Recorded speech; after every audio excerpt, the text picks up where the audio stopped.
Alors en quelques clics, mon cher Antoine, c'est parti avec un premier sujet. Alors je vais tout vous dire, vous m'aviez donné le lancement et comme je l'ai pas, c'est parti, vous y allez. Oui, en Afrique du Sud, 2 adolescents noirs ont été agressés par des adultes blancs. Vous avez sûrement dû voir la séquence, elle a fait près de 4 millions de vues, rien qu'en Europe dans les jours. C'était le jour de Noël pour avoir voulu utiliser la piscine d'un village de vacances où ils résidaient en banlieue de Bloemfontein en Afrique du Sud. C'est vrai, c'est au centre du pays. Une agression filmée qui a depuis provoqué beaucoup de réactions sur cette vidéo largement partagée. On peut voir les 2 garçons âgés seulement, d'après les autorités, de 13 et 18 ans, être agressés par un groupe d'hommes adultes de couleur blanche. Écoutez l'extrait de la scène.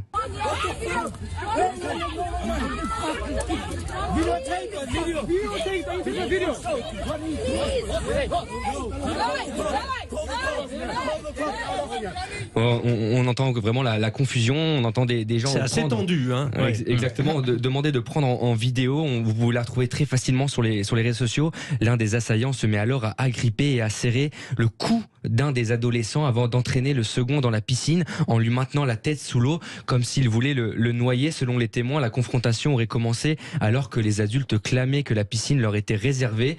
Oui, réservée uniquement aux blancs. C'est bien ça qui a fait enflammer les réseaux sociaux depuis l'agression qui a eu lieu, on le rappelle, le jour de Noël. L'apartheid est terminé depuis plus de 30 ans. C'est fou, ce genre de choses existe encore. Ça dégoûte, décrit un internaute. Le fameux pays préféré des défenseurs du racisme anti-blanc. Ou encore, en 2022, le combat est vraiment loin d'être terminé. Le président sud-africain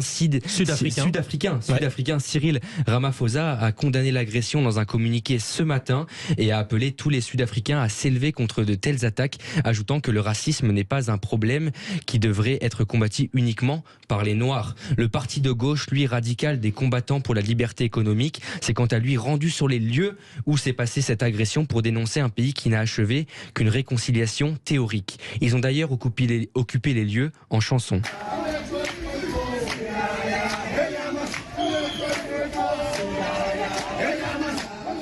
Voilà, pour ramener un petit peu de paix dans cette période de Noël. On précise qu'une enquête a été ouverte par la police locale pour déterminer les circonstances exactes de l'agression, mais ça a fait du bruit en Afrique du Sud et sur les réseaux sociaux. Nelson Mandela doit se retourner dans sa tombe. Ce sont des touristes, les Blancs Non, ce sont des Sud-Africains. Des Afrikaners, quoi, en fait. Ouais. Mais en fait, ça montre que derrière l'apartheid, même s'il est supprimé, il y a toujours une malfaisance structurelle qui fait qu'on ne parvient pas à admettre que les lieux, la fête des piscines, sont ouverts à tous.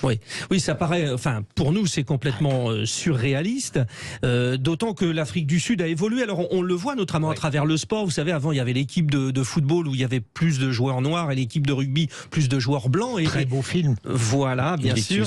Et Invictus. Et là, ce sont des équipes, justement, on va dire, qui associent toutes les composantes de la population sud-africaine. Une réaction, Corinne Tapierot?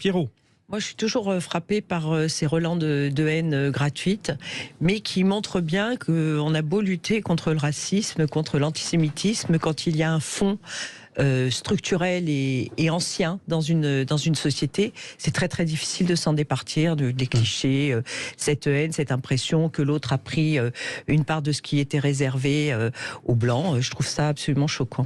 Alors après, Muriel Bourreau, la chronique d'Antoine est consacrée à ce qu'il se fait sur les réseaux sociaux, en quelques clics.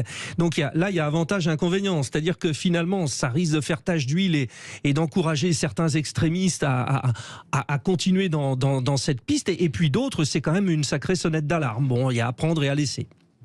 Ouais, moi, je suis toujours un petit peu dubitative de voir ça sur les réseaux et surtout de repartager ou de répéter ce que l'on voit sur les réseaux, parce que ça peut être un effet boule de neige. C'est à double tranchant. Ouais. Cher Antoine, alors ça, c'était votre premier choix. Il est aussi compétent que pour la Coupe du Monde. Bravo, Antoine. Oui. Bah oui, Antoine. On a des yeux partout. Et vous savez, mon cher Philippe, nous, les gens qui venons du sport, sommes capables de nous adapter. Hein. Oui. Je l'apprends.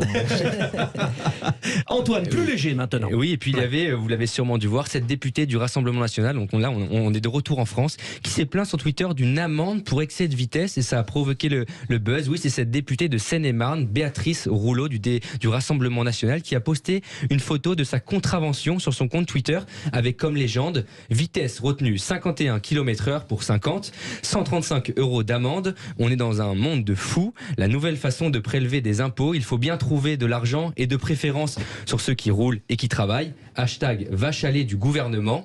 Alors, il y a eu beaucoup de réactions à ce tweet, mais pas forcément pour cette députée, notamment le député européen Pierre Kalinskin, qui lui répond avec humour: ouvrez une cagnotte Litchi pour payer votre amende. On peut lire également: bah alors, on ne prône plus la tolérance zéro, Béatrice. Christophe, lui, il n'est pas aussi tendre avec la députée. Il lui dit: vous êtes législatrice, il s'agirait de respecter juste les lois, ici en l'occurrence une règle du code de la route. Mais j'avais peut-être une solution pour madame la députée Béatrice Rouleau, afin d'éviter d'être attrapée par ce radar, c'était d'avoir la voiture d'un certain Daniel Morellas dans Taxi. Est-ce que vous vous rappelez? Oh putain, c'est du gros ça. Ah oui. Là, il est pas pris, quoi. Sans votre respect, chef, je crois plutôt que c'était une 406, hein. Et à mon avis, elle sort pas de l'usine. Mais non, 306, c'est la vitesse enregistrée, abruti, préviens les motards.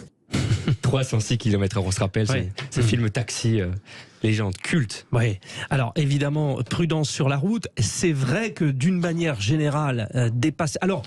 Rappelons-le, là, c'est retenu à 51, donc il y a toujours cette petite marge. Donc, madame la députée, vous étiez peut-être à 55.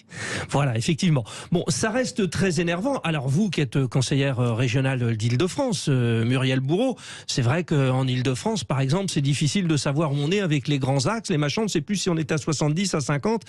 C'est devenu... Si elle avait été sur Paris, je dirais que ça aurait été une chance qu'elle arrive à rouler à 55. Oui. Oh, c'est bien vu. On va dire que c'était votre première et que c'était la spéciale de votre première. Celle-là, bravo. Maintenant, oui, effectivement, de toute façon, en Île-de-France comme ailleurs, j'ai la chance de peu conduire. Mais entre les 30, les 50, les 70, les 80, les 90 et je ne sais qu'est-ce encore, on a plus souvent le nez sur le compteur que sur la route, ça devient presque dangereux. Je ne vais pas la défendre pour son dépassage de limite de vitesse, mais c'est compliqué. J'aurais presque envie de la défendre, Muriel, parce que je me souviens d'une époque où il y avait une circulaire au parquet où on disait on a une tolérance de 5%, on peut aller 5 km de plus ou 10.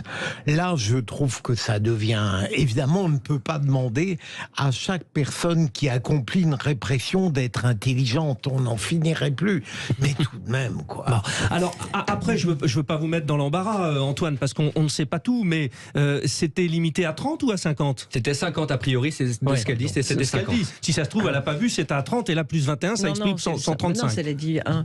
Mais bon, moi, ce qui m'amuse, c'est de voir combien on mobilise de policiers, de gendarmes pour verbaliser des gens qui ont dépassé de 1 ou 5 km/h la vitesse. C'est pas bien du tout, mais je pense qu'il y a des priorités dans ce pays qui seraient pas mal de voir de temps en temps.